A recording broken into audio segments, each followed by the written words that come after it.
Malacanang reiterates President Rodrigo Duterte supports the use of marijuana if and only for medical purposes.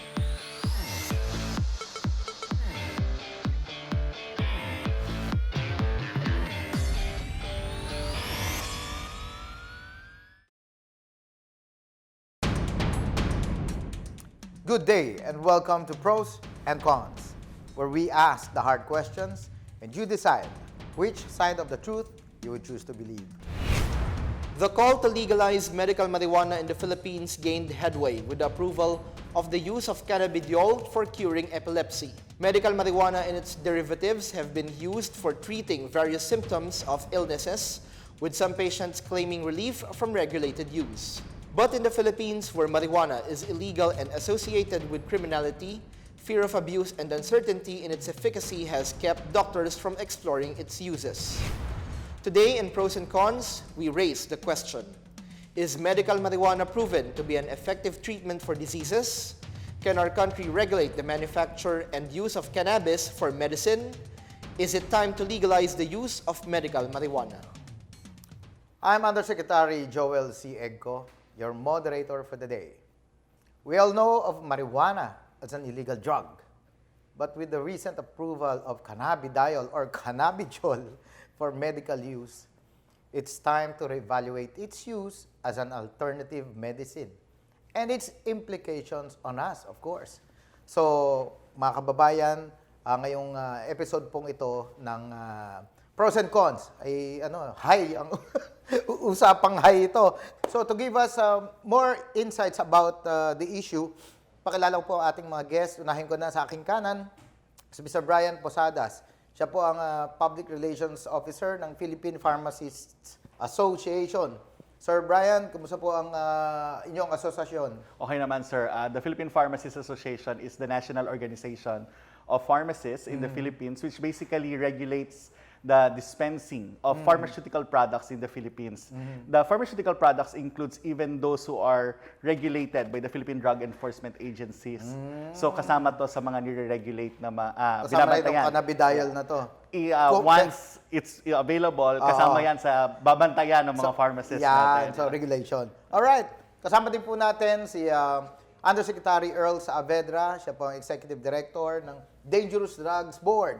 Welcome to the show, Usec. Magandang hapon, Kumusta Usec. po ang DDB? Magandang hapon din po sa ating mga tagapakinig at tagapanood. Ang Dangerous Drugs Board po is the highest policy-making body on drug control matters. Tayo po yung in charge in terms of adding, removing, and reclassifying controlled precursors and essential chemicals. At gumagawa tayo ng regulasyon na nakakatulong sa ating drug abuse prevention and control agenda ng pamahalaan. Alright, so mamaya pag-usapan din po natin, Usec, yung may pending legislation dyan eh. Yes, sir. Yung bill, di ba? And ano yung relationship nun doon sa resolution Regulation. ng DDB? Opo. Regulation. Alright. To my left naman po, mga kababayan, ay si Dr. Peter Flores Quilala. Siya po ay sa St. Luke's Medical Center po siya na doktor. So, kumusta po, Doc? Good afternoon. Good day, good evening. Good afternoon din sa mga tagapanood.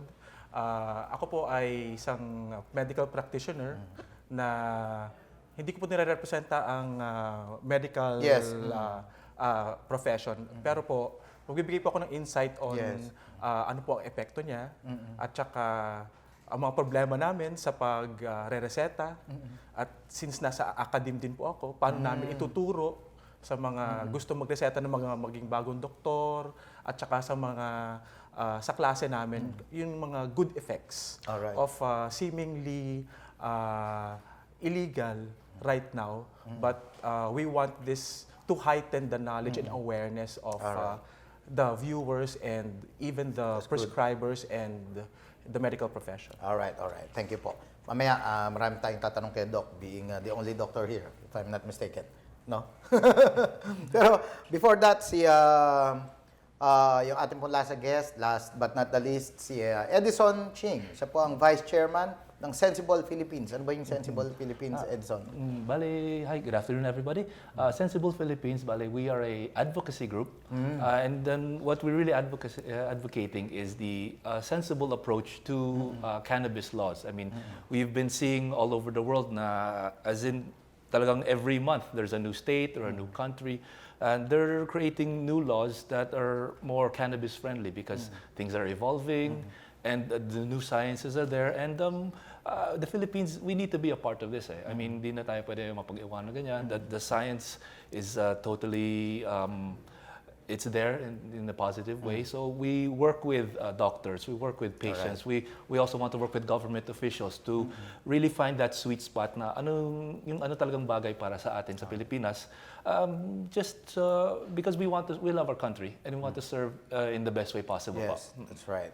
That's right. So anyway, we'll continue our discussion on the medical cannabis or marijuana and its good uses and the con part naman, yung mga hindi masyadong good na impression ng ibang tao. But when we return, we'll begin our discussion on medical cannabis. Pros and cons. We'll be right back. Expanding and strengthening the space for a free and empowered media for our nation of 110 million Filipinos is a priority of the administration of President Rodrigo Roa Duterte. Two of the first orders that the President issued after assuming office in 2016 concern media freedom. Executive Order Number 2 on Freedom of Information and Administrative Order Number 1 creating the Presidential Task Force and Media Security. The landmark issuance on freedom of information provides for disclosure of all government records involving public interest and upholds the Constitution and the right of people to information on matters of public concern. We are now working with members of Congress on a Freedom of Information Act that will have a broader scope. The establishment of the Presidential Task Force on Media Security is considered as a first of its kind in Asia and possibly the world, and with a dedicated mandate to protect the life, liberty, and security of media workers. It is co-chaired by my office, the Presidential Communications Operations Office, and includes the Commission on Human Rights and media organizations as observers.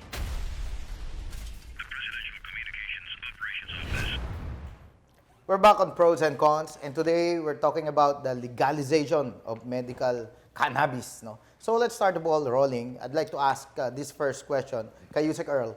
Ano po ang status ngayon ng I believe we all know here na mayroong pending legislation o bill para payagan yung paggamit nga daw ng medical marijuana o yung medical cannabis. Ano po status? Well, first and foremost, Usec, under the Comprehensive Dangerous Drugs Act of 2002, RA 9165, marijuana, both medical and recreational use, illegal pa rin talaga siya.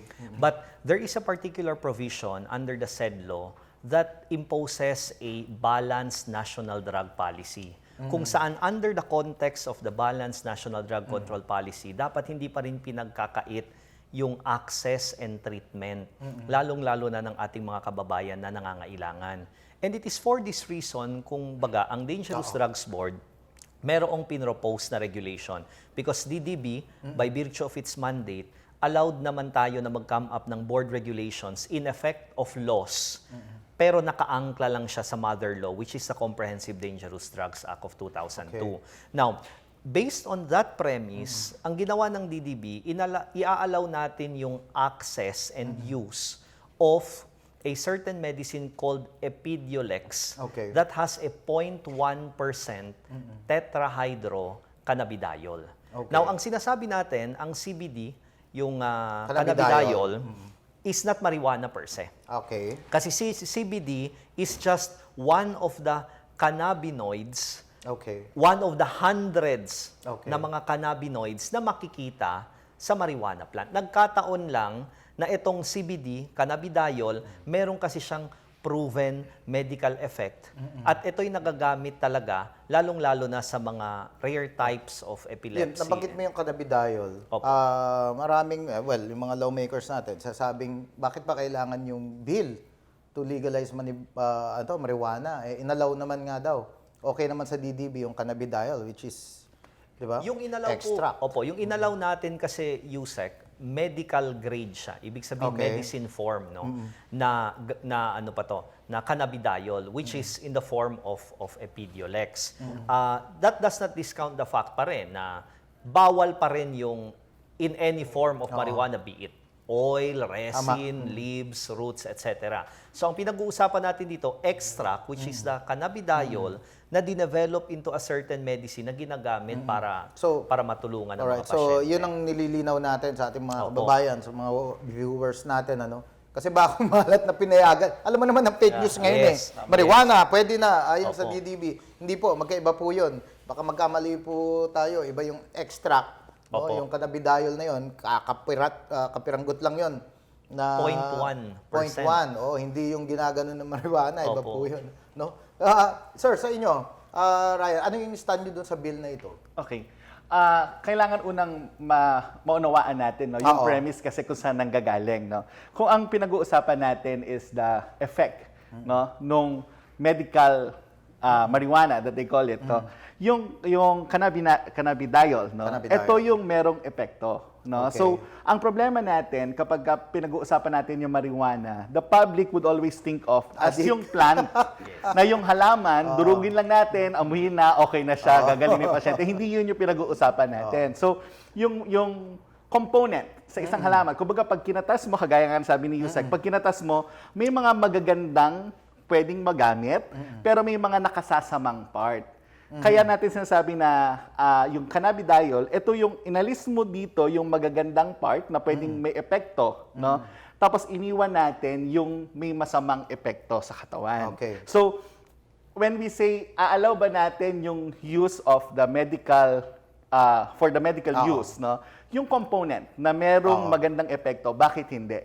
Pero kailangan masigurado natin na dumaan siya sa tamang proseso na maihiwalay natin yung maganda at hindi magandang component ng halaman. Hindi dito ginagawa yan, ano, yung manufacturing yan. Hindi. Kasi dito sa Pilipinas, kagaya nga sabi ni Sir, no? Bawal talaga. Bawal eh. The mere cultivation of it, bawal. Yes. So, hindi Ini-import siya. A kailangang finished product na i-import. siya pag dinala dito. Oo, dahil wala sa batas natin at illegal sa batas natin na Alright. magtanim. So kung illegal magtanim, hindi makakapag-manufacture kasi wala Tama. kang raw materials, hindi ka makakapag-extract. Tama. So Even yung processing niyan, hindi mo siyempre, mapaprocess kasi Bawal. bawal eh. Oo. Okay, so it would entail, if ever maipasa yan, kailangan yun sa 9165. Di ba? I mean, do you agree to that, Edison? Yung law natin, no? So, medyo mahirap pala talaga. Ang challenge kasi sir, no, sa law, ang inalaw, yung sa DDB regulation, cannabidiol. But you cannot extract it without the plant. Correct. Eh, hindi ka nga pwedeng mag-plant because it's illegal. So that's where the issue, I think, is coming. Alright, so is that sensible? At this point, kasi yung nakita po namin, yung nasabi po yung regarding sa dangerous drugs board, I mean, of course, they have certain restrictions. I mean, they need to work within the boundaries of the law, which is perfectly fine. I mean, that's, I understand. I mean, there's nothing, I mean, that's just part of the role that yung pinaplay ng dangerous drugs board.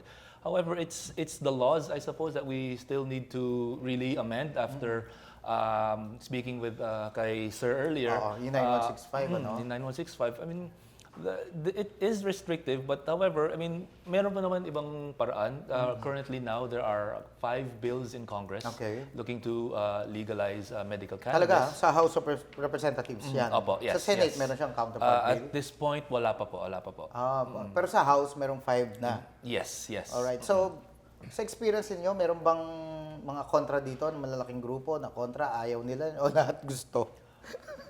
From where Parang wala akong nadidinig na antay eh. Yeah, wala na rin eh. I mean, the science is there. I mean, daming countries everywhere. Every country is talagang they're creating new laws to really satisfy the public demand and or the science is there. Yun na yung trend eh. Yun na yung trend. Papunta na tayo talaga. Wag lang doon. sana It's just- dumating sa punto siguro na because I'm sure we're not ready po yung sa ganitong sitwasyon katulad nung nagpunta kami sa Geneva last year, no?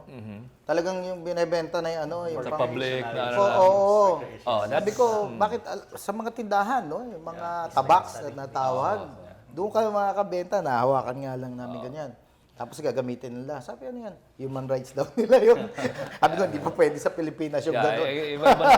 Iba naman sila. Iba Mahirap tayo. yun, mahirap yan. Sabi ko, mahirap yan. Anyway, That's Doc, recreational use. for recreational use yun sa kanila. Yun, Yes, yun, yes. That's not for medical use. medical. Doc, yun. Talaga ba nakatulong? I mean, yung cannabidiol, for instance.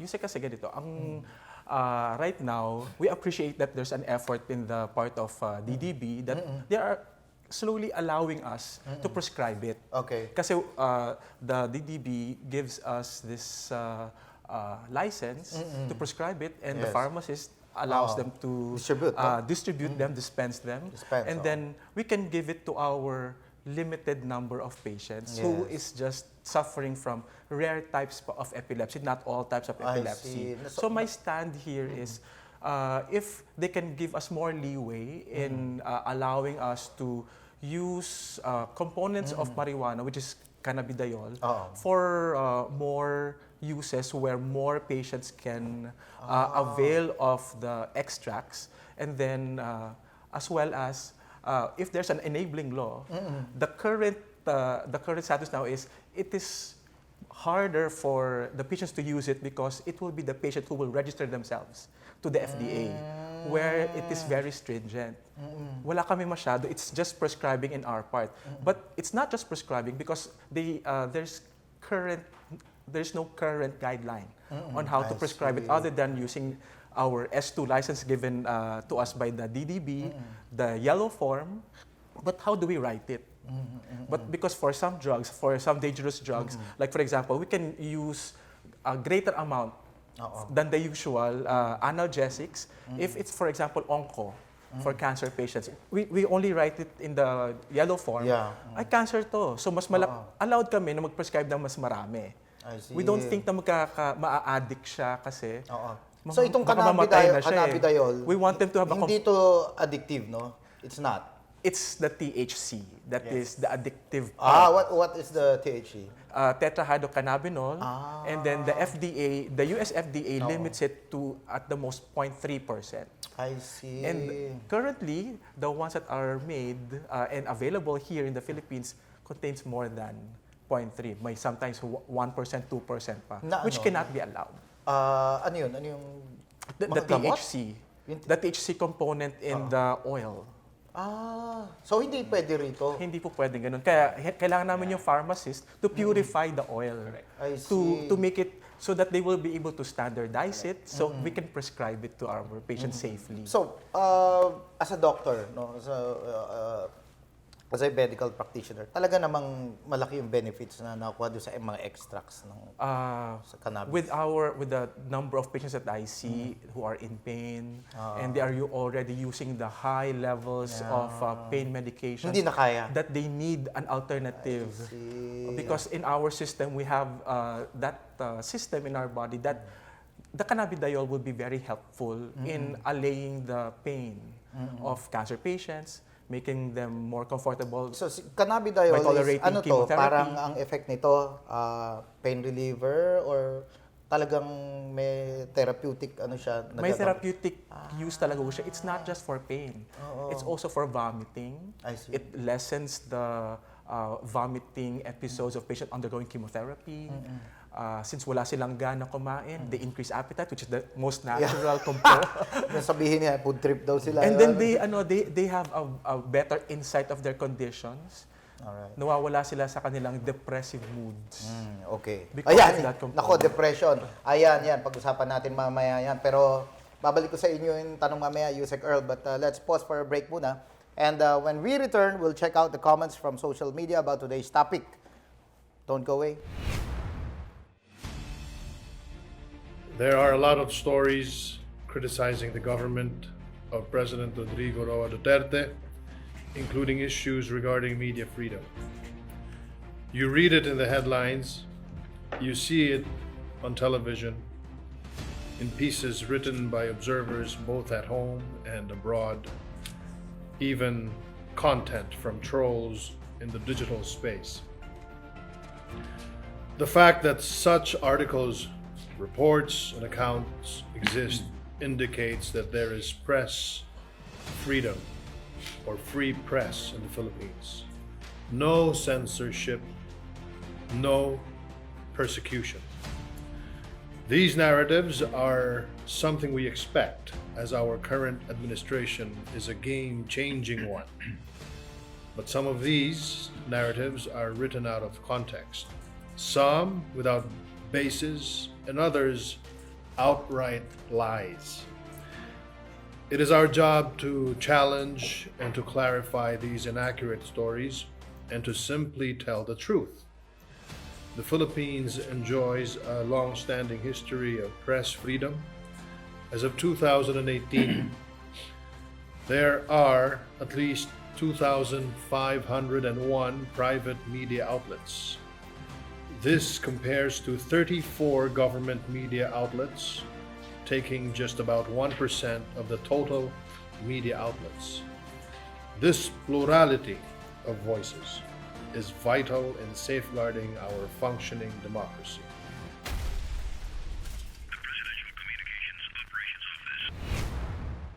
You're still watching Pros and Cons. But first, let's look at what netizens are saying about medical cannabis. Napabor ba kayo na isabatas ang paggamit ng medical cannabis o marijuana bilang gamot sa ilang mga sakit? 89% ang nagsasabing oo. At yung natira, yung 11, nasabing hindi. So, that means 9 out of 10 Filipinos who are watching, actually, they agree. No? But let me first read a couple of comments from our followers and watchers. No? Unahin na natin itong kay Angelica Balmonte. Sabi niya, I wonder why alcohol and cigarettes are legal if they don't have any medicinal benefits. They are also abused, causes a lot of death and accidents. But why is it this type of plant which is used for medical purposes is illegal?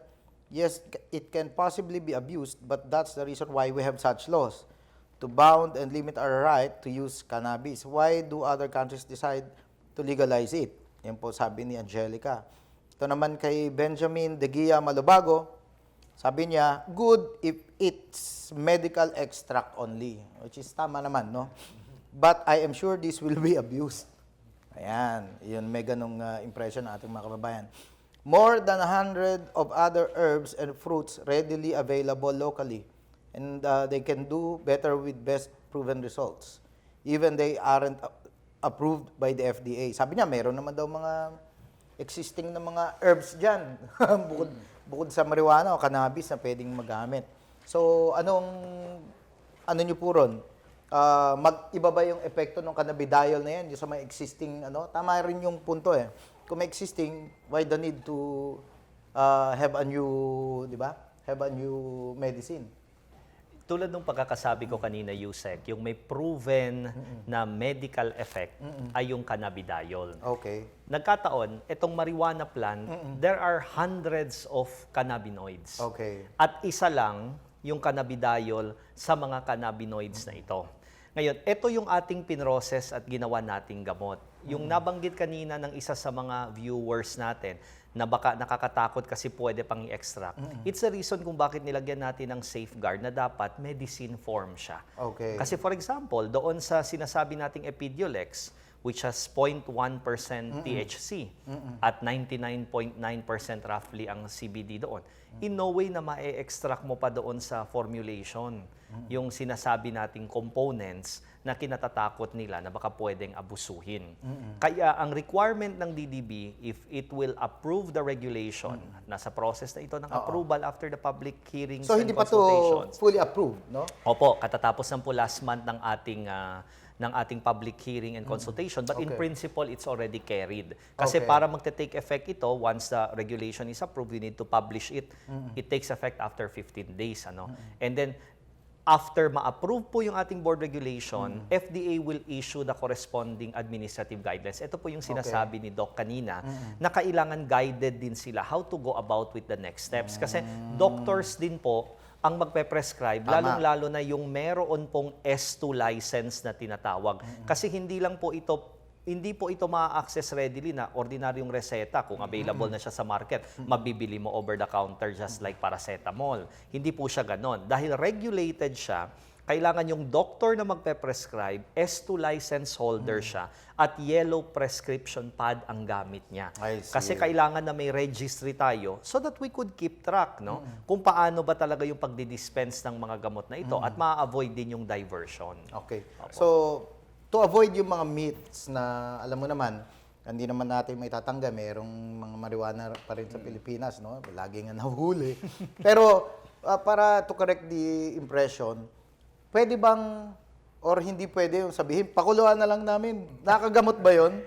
Marami akong naririnig kasi na gano'n. Iba nga kinakain eh. Diba? Yung daw pakuluan na lang, tapos yung pag kumulo, iinumin, nagagamot na daw sila. Is that true or is it a myth? Kasi halaman po siya. Okay. So may mga folkloric use din po siya. Tinatawag natin folkloric. Ayan. So ito po, may gumawa ng study na ginawa yan sa Sagada. Okay. Na alam natin na, Yes, oo. na proliferating dun siya. So they did a study there na talagang ginagamit siya in several ways. Okay. So, but least is yung pakukuluan. Para maging kasi kailangan oil form po talaga. Kailangan oil. Opo, Hindi kasi ito. yun po yung readily absorbable form. At pag pinakuluan nila at nahuli sila, kulong sila. Opo, Opo. Possession yun po eh. Correct. Oo. Actually, Usec, under the current law, yun nga, no, we have to be very careful and we told the public na hindi pa talaga legal yung medical and kasi recreational maraming marijuana. baka magkamali, sabi Yes. pinayagan na, extract, madali lang yan. In any Pakuluan form. mo, tapos pigain mo. Diba? So hindi po gano'n, makukulong po kayo. Kailangan po gawa ng isang manufacturer Ayan. o pharmacist na right now kasi may mga pasyente na nahihirapan nga sila kumuha through the legal means, Oo. kahit na pwede namin i-prescribe. Because of the stringent requirement of the FDA, they go underground. Okay. So we don't want that. We don't want like us, the prescribers and the regulators to happen. Bukod sa cannabidiol, may existing na bang o wala pa? Wala na pa. merong na component ng marijuana sa mga gamot na ginagamit natin? Wala pa yung cannabidiol Wala. So, talaga yung may cannabidiol enough is study. the first. Oo. I Siguro see. talagang Usec, kailangan maunawaan talaga ng pasyente rito and even other regulatory bodies and those who could not understand the reason why pinag-uusapan yung medical marijuana. Ihiwalay natin dapat dito talaga yung medical marijuana and recreational use of the marijuana. Yes. At ang pinag-uusapan natin, ulitin natin, yung component lang nang galing doon sa halaman. Like Hindi yung halaman Hindi per yung se. halaman mismo. Marami ring gamot sa merkado naman ngayon, no, na galing naman din sa halaman. We extracted a component from that plant at ginagamit natin ngayon. Halimbawa, metformin is originally coming from a plant before. In-extract, Or in-process, lagundi, no? So, nakuha natin yung maganda at naalis yung hindi maganda, yung mga toxic I addictive see. parts. Now, ang current din natin na merkado, no, sa mga pharmaceutical drugstores naman, meron namang mga gamot talaga dito na kontrolado ng Philippine Drug Enforcement Agency. One of the reason is it's also addictive. No? So, ang ginagawa dito, may sapat na controls para hindi basta available sa lahat ng butika. I think this is where we are also going in the medical marijuana. It will not be available in all other butikas. Hindi pwedeng kahit sinong butika magbigay nito. I see. Kailangan may rule, meron siyang requirements maipasa ng mga pamantayan from the Philippine Dangerous Drug Board. Sa FDA? At para maging available sa product, sa drugstore. Kasi the pharmacist will, control yan. Kasi in all other prescription drugs namin, mabilis lang ma-dispense. Pero ang PDEA-regulated drugs, napakahigpit talaga. Before we go, tanong ko lang, di ba dami tayong nahuhuli, sinusunog lang yon? Hindi ba dadating yung panahon na, teka, kaya sa sunugan yan i-manufacture yan, gawing medical yan? Well, basically, hindi lang naman, ang nasiseize natin, hindi lang yung raw form ng marijuana. Yung ibang dinidismantle natin ay talagang cultivation sites. So dahil nga po under the law, it is still illegal and in any form marijuana is illegal, umaabot po talaga sa punto na we strictly enforce our policies. Yung breed ng ano na yan, yung buto na yan o yung halaman na existing dito sa atin, yung ba yung na-extractan ng medical components? Marami po kasing breed yan, Yan Usec. eh. In Oo. fact, dahil nga maraming species, dahil nga illegal sa Pilipinas, kahit yung pag-initiate ng research man lang, walang nag-a-attempt. I see. Primarily because they will be held accountable sa ating kinauukulan at sa ating batas. So, very limited yung literature regarding research on marijuana, including yung sinasabi ninyo, ano ba yung mga local species na available. Yan. Anyway, That's why us in the medical field, we rely on foreign studies. oo. Dahil hindi pwede rito. Sometimes the foreign studies, pag present na namin sa Congress, they don't accept it. Pagka ngayon sinabi mong mag-i-study ka, baka sundan ka na ng PDEA dahil di ba bawal. Anyway, gentlemen, so yun po yung we're going back next week para sa part 2 ng ating episode. We're going to continue discussion on medical cannabis, but for now, papaalam po muna tayo. So there you have it, folks. Straight from the shoulder and right on the money. Thank you kay Usec Earl Saavedra, kay Edison Ching, kay Mr. Bryan Posadas, and of course kay Dr. Peter Flores Quilala for being here on the show. So, don't forget to tune in next week for another issue of national interest. For your comments, suggestions, and questions, visit our Facebook page and the PNA website. You may be for or against, you may agree or agree then, or disagree. In the end, we are all Filipinos working towards the same goals. Will you choose what's right, or will you stay on your side of the truth? Once again, this is Undersecretary Joel Sy Egco. Thank you, and see you on the next episode, yung part 2 of this discussion. Dito lang po sa Pros and Cons.